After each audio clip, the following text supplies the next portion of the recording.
Dios le bendiga, queridos hermanos. Bienvenido a la segunda clase del libro de Éxodo.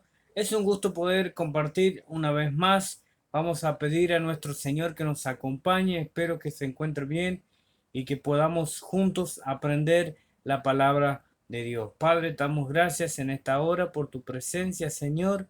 Ayúdanos, Señor, a comprender, Señor, aún más de tu palabra en esta hora. Señor, te pido por cada alumno, Señor, que se va a conectar a esta clase, que tu presencia lo abrace, Señor. Te damos gracias por este hermoso espacio, Señor, y toda la gloria te la damos a ti, Señor. Amén. Bien, queridos hermanos, la clase pasada habíamos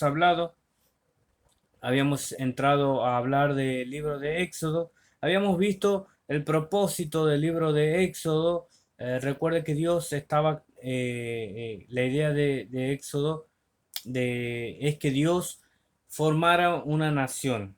Recuerden que habían entrado unas docenas a Egipto cuando José estaba, y vamos a ver que en el Éxodo hemos empezado a ver que ya eran miles y miles del pueblo de los hebreos. Había crecido increíblemente, algo increíble lo que estaba pasando. De repente habíamos visto de que empezaron a haber esclavitud. Usted, bueno, recuerda que el faraón les tenía celos, no conoció a José, todo lo que hizo José por el pueblo de Egipto, por la nación.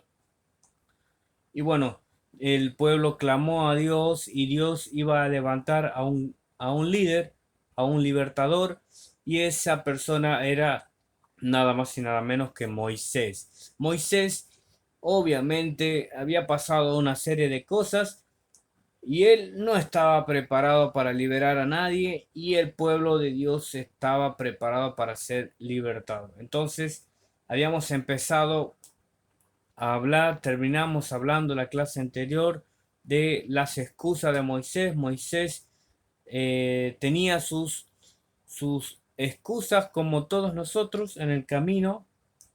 Cuando Dios nos llama a hacer algo, estamos llenos de excusas y parece que no se nos van a acabar nunca las excusas. Y bueno, Moisés estaba con muchas excusas.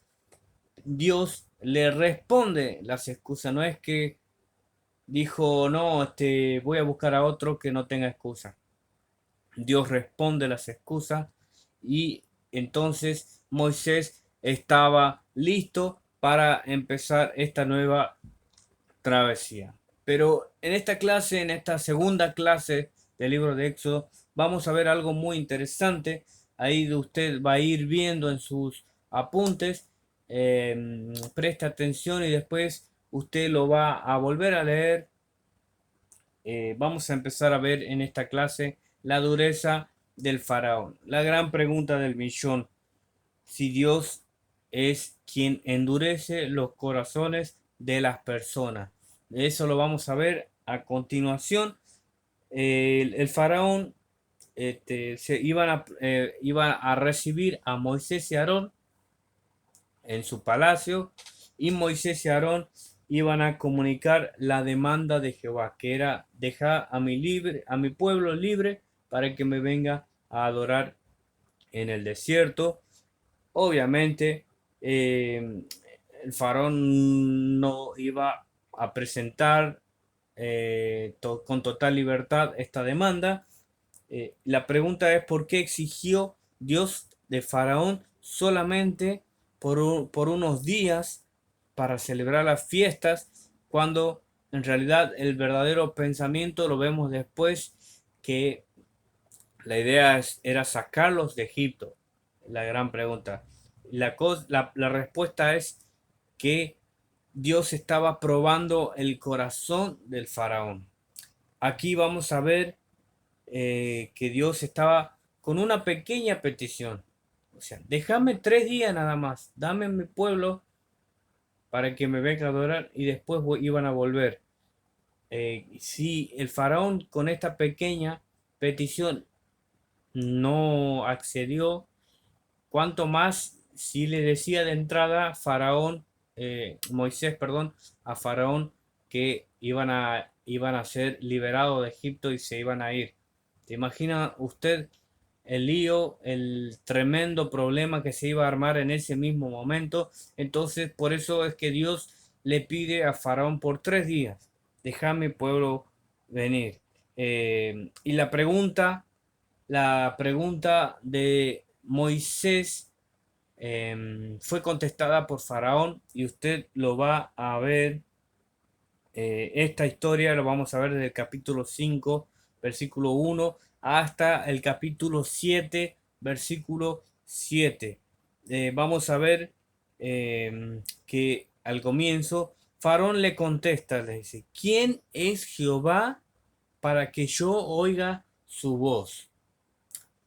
Y cualquiera diría, qué orgulloso que es este faraón. Y la verdad que sí, era un orgulloso, era un arrogante. El tema es que los faraones en la antigüedad eran vistos como dioses, eran hijos de Ra, que para Egipto era el dios solar. De manera que Faraón consideraba que su persona era una divinidad. Entonces, que un dios venga a pedirle a Faraón algo, entonces él le contesta: ¿quién es este dios para que yo lo escuche? Entonces, eh, a partir de ese momento, Moisés, por culpa de esta situación, el faraón manda a agravar más la situación de esclavitud que estaban teniendo los hebreos. El faraón los hizo más gravosos, y a continuación de esto los hebreos iban a renegar de que por la culpa de esa petición ellos tenían trabajos más forzados. Eh, pero Dios da a conocer en este momento su nombre, el nombre de Jehová, para revelar su propio carácter al pueblo. Eh, Dios le dice: yo Jehová, como una afirmación de que el ser y la naturaleza de Dios respaldaban sus promesas. Yo Jehová, yo te prometí que te voy a sacar, yo Jehová los voy a librar de esta servidumbre y los redimiré. Recuerde que el libro del Éxodo nos habla, perdón, de redención. Entonces, les promete no solamente que los libraría, que los redimiría, y también les prometo que les iba a dar una tierra. Israel sabría en un momento qué clase de Dios tenían ellos. ¡Ja! Cuando nuestros enemigos sepan qué clase de Dios tiene usted y tengo yo. Dios mío, un Dios poderoso, terrible. Em, entonces, en el capítulo 3 versículos 14 y 15, Dios cumple el pacto que había hecho, em, donde se ve revelado el significado del nombre de Jehová. El pacto comenzó a cumplirse de esta manera. Jesús entonces manda a decir a Faraón que deje salir a los hebreos. Ya no le dice: dame por 3 días que me adore, sino que ahora, al ver que el corazón de Faraón ya estaba endurecido, no es que Dios endureció el corazón del Faraón, como muchos piensan, que Dios endurece los corazones. No, con esta mínima petición todos vieron de que el corazón del faraón ya estaba endurecido. Entonces aquí ya le empieza a decir: vas a dejar libre a mi pueblo. Entonces Moisés le fue a decir, y, y Dios le promete a Moisés hacer prodigios, de manera de que el faraón pueda ver realmente cómo un Dios, cómo es Dios realmente poderoso. Y obviamente Moisés no iba a ir solo. Recuerden que estaba su vocero, que era Aarón. A partir del capítulo 7 al capítulo 11, versículo 10, vamos a ver las plagas. Esto es algo increíble, las plagas. Y una de las palabras de plagas es, significa dar golpes, herir. Usted lo puede ir viendo ahí en el apunte. También como señales, como juicio. En pocas palabras, las plagas fueron señales divinas que demostraron que Dios es el Dios supremo. ¿Amén? Dios es el Dios supremo y tales actos divinos los usa Dios para juzgar a Egipto. Y además Dios hizo en ese momento una distinción entre los egipcios y los israelitas.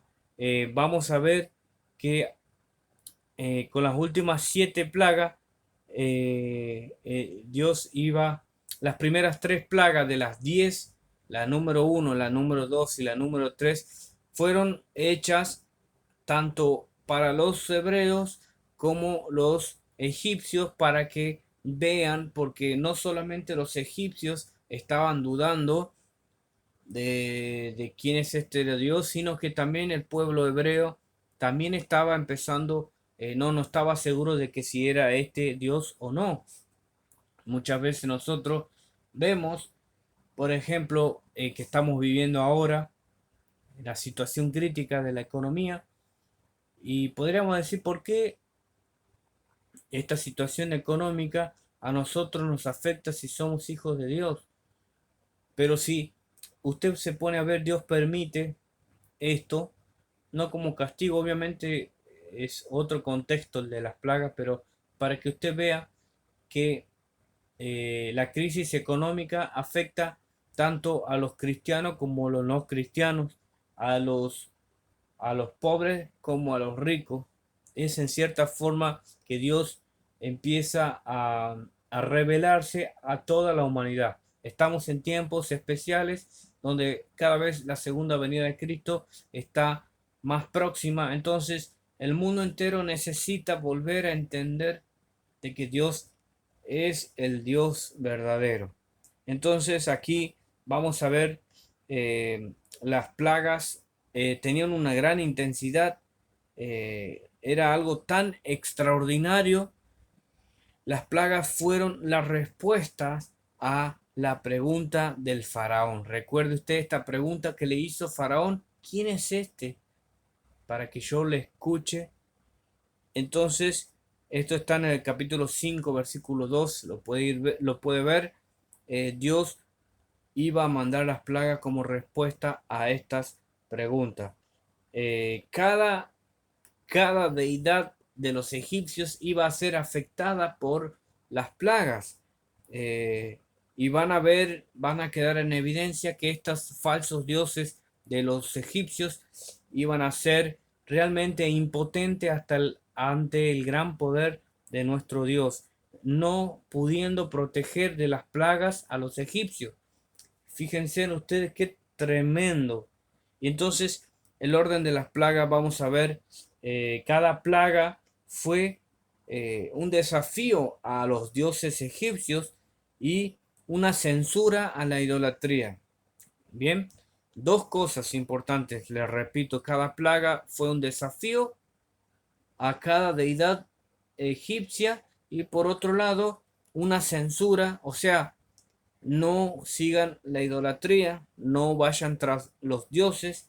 Los egipcios rendían culto a la fuerza de la naturaleza, al río, la luna, la tierra, el toro, y muchos otros animales. Primero vamos a ver el agua del Nilo que se convierte en sangre. Esto está en el capítulo 7, del 14 al 25. Vamos a ver que es un golpe contra Hapi, que era el que controlaba las inundaciones del río Nilo. La segunda es la tierra que se infesta de ranas. Esto está en el capítulo 8, del versículo 1 al 15.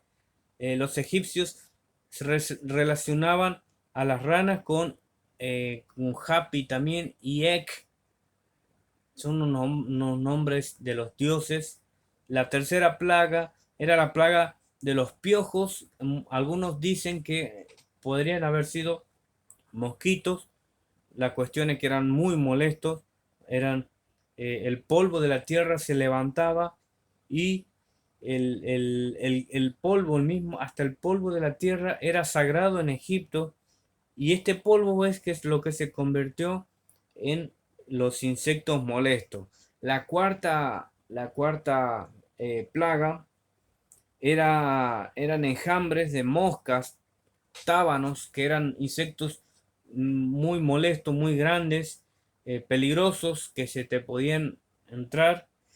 Esto está en capítulo 8, versículo 20 al 32. Debió ser tan fuerte, un tormento realmente horrible, esto de las moscas, de estos tábanos.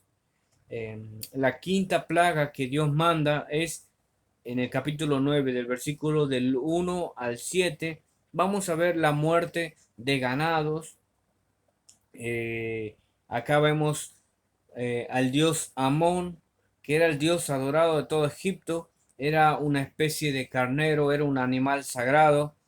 La plaga número 6 son las cenizas que los sacerdotes egipcios iban a enviar, como para reprender a estos juicios, pero esas cenizas que ellos lanzaron terminaron siendo una especie de, no es un veneno, pero era algo que producía úlceras, y estas úlceras eran muy dolorosas. Esto lo vemos en el capítulo 9, versículo del 8 al 12. La séptima plaga, vamos a ver una tormenta muy fuerte con grandes truenos y rayos, granizos, que iba a devastar totalmente la vegetación, la cosecha, todos los animales de Egipto. Esto es algo increíble. Esto lo vemos en el capítulo 9, versículo 13 al 35. Usted vaya siguiendo su Biblia, recuerde eso. Era una tormenta realmente desconocida. Nunca se había visto, según historiadores, según los estudiosos, que esta tormenta nunca jamás se vio en Egipto, y fue algo tan devastador. Algunos traducen lo que aparece ahí como trueno, como algo que era literalmente voces de Dios. Cada trueno eran voces de Dios que caían sobre la vegetación.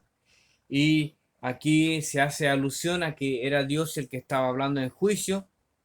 Era algo increíble. Los egipcios, esto es algo importante en esta plaga para resaltar. En el capítulo 9, versículo 20, Dios, vamos a ver, era tan fuerte lo que estaban viviendo. Dios tiene misericordia y le da una oportunidad a los egipcios de que puedan salvar sus ganados también. 9, versículo 20. La octava plaga era la plaga de las langostas, que venía un viento oriental y consumió toda la vegetación que había sobrevivido de la tormenta, de la plaga anterior, la número 7. Y supuestamente aquí vemos a dioses de Egipto, Isis y Serafis, que supuestamente eran los que protegían a Egipto de las langostas. La plaga número 9 es las tinieblas que cubren todo el país, todo Egipto iba a cubrir, y esto fue directamente a uno de los dioses principales, al dios Ra, es el dios solar. Recuerde que los faraones eran considerados hijos del dios Ra. Entonces la novena plaga era un golpe contra este dios tan importante, contra el mismo faraón, supuestamente que era un dios.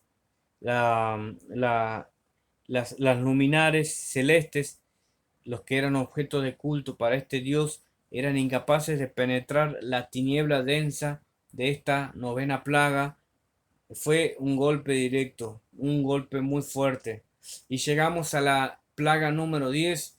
Usted conoce la historia, es en el capítulo 11, entero, y el capítulo 12, versículo 29 al 36, se habla de esta plaga. Es la muerte de los primogénitos. Egipto había oprimido al primogénito y ahora ellos mismos iban a sufrir la pérdida de sus primogénitos, tanto sus hijos como los de su ganado, los animales que quedaban. Y vamos a hacer una observación de las plagas. Eh, Hay algo importante, esto sucedió, no sé, uno lo lee así de corrido, se piensa que fue seguidamente, pero en realidad fue aproximadamente de 9 a casi 1 año, 9 meses a casi 1 año, se fue dando estas plagas. Las primeras plagas, que eran la sangre, las ranas y los piojos, habían caído tanto para Israel como para los egipcios, porque Dios quería enseñarles a ambos pueblos, como les había dicho, de quién era Dios. Pero las 7 siguientes solamente para que supieran, para los egipcios, para que supieran que era Dios que los estaba cuidando y que él era el más fuerte. Las plagas fueron progresivamente más severas. Empezó con algo suave y cada vez se iba poniendo más fuerte. Y vamos a ver también que los grupos, las plagas en general se iban a clasificar en diferentes grupos. El primer grupo, y se iban a convertir en sangre, en sangre en las ranas y en los piojos. Esto habla de asco y repugnancia, estas tres primeras plagas. El segundo grupo que vamos a ver de las plagas, las moscas, las pestes y las úlceras, se caracterizaban por ser de mucho dolor, eran realmente dolorosos. Y el último grupo, el granizo, eh, las langostas y la oscuridad, fueron dirigidas totalmente contra la naturaleza. Recuerde que los egipcios adoraban mucho a la naturaleza. Los hechiceros intentaron hacer algo para imitar esto, para que vean que ellos también podían hacer lo mismo que hacía nuestro Dios.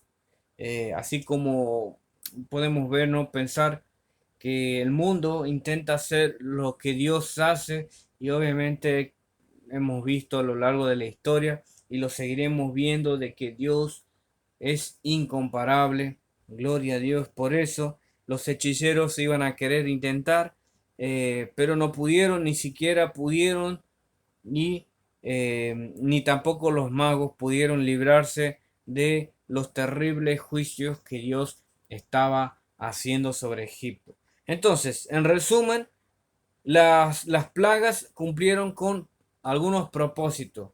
¿Por qué tanto circo? ¿Por qué tanto revuelo por las plagas? ¿Por qué de una sola vez, no? Tenían propósitos. Era primero demostrar quién era Dios, que Él era Dios supremo y soberano, tanto para los israelitas como para los egipcios. El segundo propósito era derrocar a todas las deidades de Egipto. Es decir, que todos sus dioses eran vanidades, no existían. El tercero era castigar a los egipcios, porque ellos habían oprimido por mucho tiempo a los israelitas. Y obviamente el cuarto propósito era llegar a efectuar la liberación de Israel. Y lo prepararon para conducirse en obediencia y en fe. Bien, entonces el endurecimiento de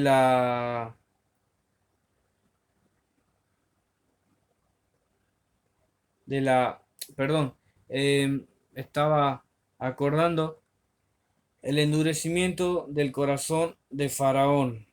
Es algo, aquí vamos a ver algo tan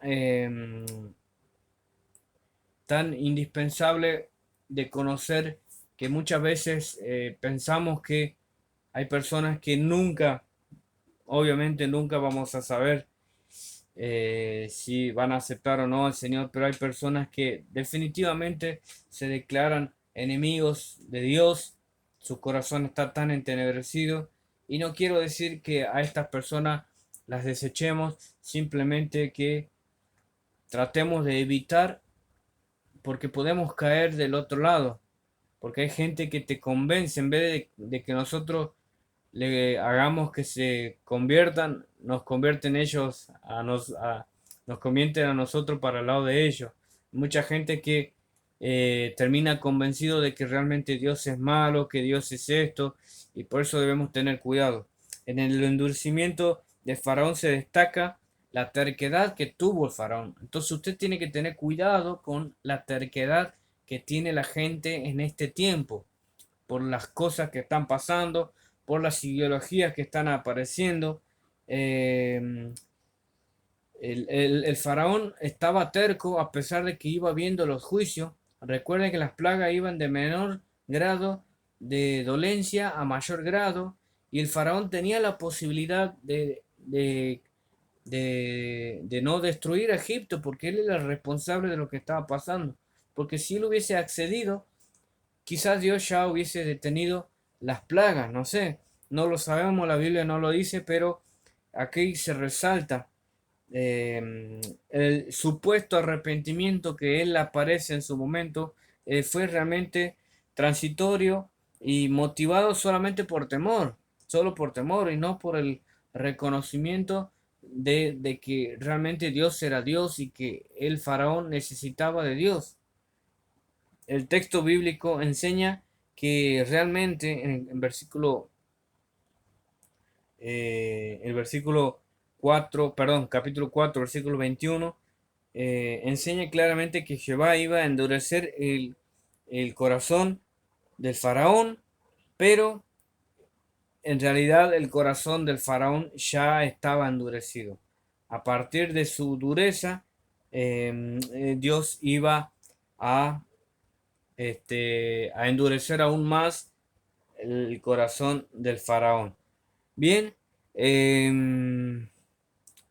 algo importante que debemos saber también es que hay sentimientos que están instalados en nosotros que se van intensificando por las circunstancias. Por eso nosotros debemos tener cuidado con las cosas no tratadas aquí adentro. Aquí el corazón del faraón ya estaba, había ese sentimiento que se fue intensificando. Dios le dio la posibilidad, pero las circunstancias fueron agravando aún más su sentimiento. Realmente Dios empezó a endurecer el corazón después de la sexta plaga. Usted lea ahora mismo el capítulo 9, versículo 12, va a ver que recién ahí Dios empieza a endurecer el corazón del faraón, pero faraón ya estaba endurecido. Eh, bien, después de mencionar esto, vamos a pasar al próximo tema de esta clase. Es que realmente Israel va a salir de Egipto. Entonces Dios iba a empezar a preparar a su pueblo con la última plaga, que era la muerte de los primogénitos.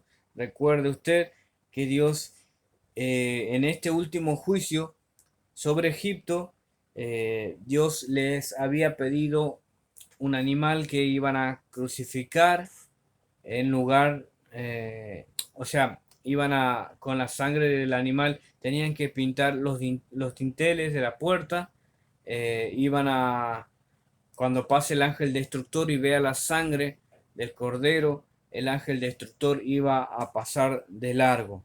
Eh, a partir de este momento ellos festejan las Pascuas en este acontecimiento. Las Pascuas para ellos no es como para nosotros, digamos que tiene que ver con nuestro Señor Jesucristo, que murió y resucitó. Para ellos, los judíos, incluso algunos hoy, las Pascuas es aquel recuerdo cuando Dios los iba a librar en el último juicio, en la última plaga. Las Pascuas es profético de la muerte de Cristo y de la salvación, y de que debemos andar por fe, como dice 1 Corintios capítulo 5, versículos del 6 al 8. La liberación de Egipto constituyó para los israelitas la Pascua, y aparte es el primer día del calendario de los judíos, y el comienzo de su vida nacional, porque ellos estaban en Egipto, pero cuando ellos salieron ya dejaron de pertenecer a Egipto y pasaron a ser una nación propia. Bien, por eso este hecho es tan importante. El hecho de haber salido de Egipto es un hecho histórico trascendental para los judíos. Eh, este, este primer mes es el mes de Aviv. eh, Corresponde más o menos a los meses entre marzo y abril. Eh, para nosotros Pascua en nuestro idioma significa pasar de largo, que era lo que iba a pasar. Y las características del animal que ellos tenían que usar para festejar estas Pascuas, entre paréntesis, el animal del sacrificio debía ser un macho de un año, debía ser sacrificado por la tarde como sustituto del primogénito. Recuerde que esta 10ª plaga era la muerte de los primogénitos, entonces este cordero iba para que no los mate a ellos tenían que ofrecer este cordero que iba a ser el sustituto, como nuestro Señor Jesucristo en la cruz. eh, los israelitas tenían que aplicar la sangre, en los postes y en los dinteles de la puerta. Y Hebreos capítulo 2 versículo 3 dice: ¿cómo escaparemos nosotros si descuidamos una tan grande salvación? Eh, entonces iba a pasar el ángel destructor, y cuando veía la sangre del cordero iba a pasar de largo, que es lo que significa el término Pascua para nosotros. La gente tenía que quedarse adentro de la casa, eh, dentro de la casa, y debía así quedar adentro y no salir. De esta manera la sangre simbólicamente protegía a los israelitas. Y acá vemos una vez más, es algo importante a entender del término de la gracia. Muchas veces, como lo dije, la gracia no es que empieza cuando murió Jesús y resucitó, sino que toda la historia de la humanidad se trata de gracia. Acá vemos de manera figurativa la gracia de Dios, que mientras este pueblo estaba dentro de la casa cubierto por la sangre, el ángel destructor no los iba a tocar. Pero ¿qué pasaba si uno de ellos salía de la casa? Entonces se salía simbólicamente de la gracia de Dios e iba a morir, obviamente. Entonces, dicho de otra manera, la gracia de Dios en cierta forma tiene sus límites. ¿Cuáles son esos límites? Mantenernos a donde Él nos dice. Si salimos de ahí, corremos el grave peligro de morir.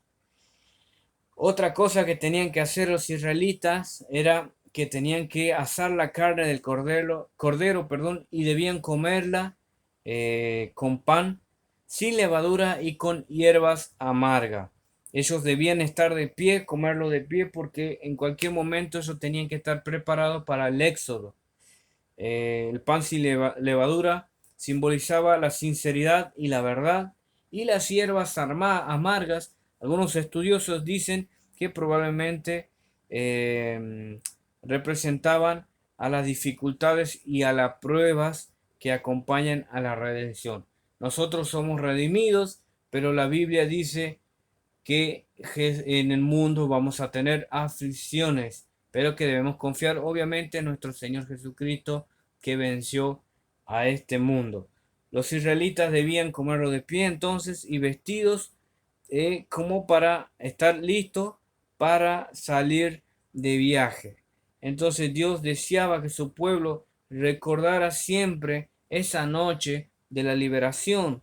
Iba a haber una gran fiesta de los judíos, que era una fiesta no solamente para mirar esa noche en Egipto, sino también para anticipar también la crucifixión de nuestro Señor Jesucristo. Bien, la importancia de los israelitas del Éxodo fue necesario esta terrible plaga de muerte de los primogénitos para que Faraón volviera en razón. Recuerde que él estaba enterquecido y no podía.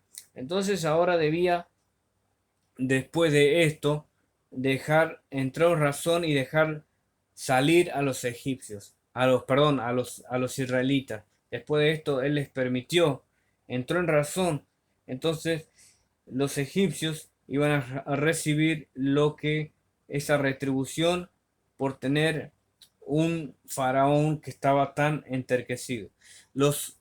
Es algo importante que los egipcios iban a entregar sus alhajas. Los israelitas tenían que ir casa por casa de los egipcios y ellos tenían que entregarles alhajas, oro, plata, cuando esto se lo iban a pedir, porque ellos sentían que estaban bajo sentencia de muerte. Entonces, les entregaban oro, plata, bronce de toda clase y les pedían por favor que se vayan rápido. Entonces, esto es algo increíble porque, porque aquí vamos a ver que al entregarle el oro, el bronce y todas estas cosas de valor, les estaba pagando, le estaban devolviendo todo ese tiempo que ellos tuvieron siendo esclavizados. Fue una justa retribución a esa opresión de trabajo excesivo. Qué grande que es nuestro Dios, todas las cosas como las hace tal cual. No importa que trabajemos en vano, supuestamente para nosotros trabajamos en vano, pero Dios a su tiempo, Él trae su justa retribución. Por eso te animo a que sigas adelante en el camino del Señor, porque Dios no es deudor de nadie. Y acá lo vemos con los israelitas, todo ese tiempo que ellos estuvieron trabajando en vano prácticamente, estaban siendo torturados, iban a ser retribuidos. Bien, otra cosa, que cuando salieron en el éxodo, no toda la gente que salió en este éxodo, no todos eran israelitas. Quizás algunos dicen que entre ellos aprovecharon algunos súbditos que eran de diferentes nacionalidades. No solamente fueron israelitas entonces los que salieron, sino que también habían extranjeros con ellos. Entonces, eh, salieron de Egipto más o menos algunos más de 600.000 familias, hombres con sus familias, o sea, más de 600.000.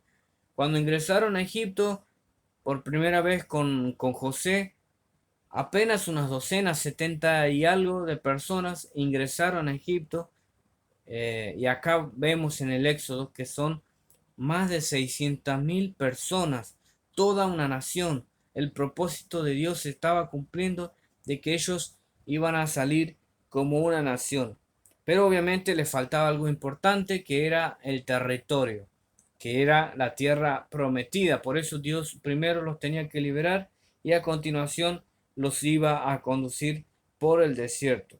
Bien, el hecho de que se unieran a la multitud israelita, algunos extranjeros, iba a ser de espina, iba a ser de murmuración. Más adelante lo vamos a ver en los otros libros del Pentateuco. Y llegamos al capítulo 13 y al versículo, perdón, y al capítulo 15. Vamos a ver el famoso cruce por el Mar Rojo. Dios mismo constituyó en guía de su pueblo. Él mismo fue la guía a su pueblo, manifestándose a través de una columna de nube y de fuego.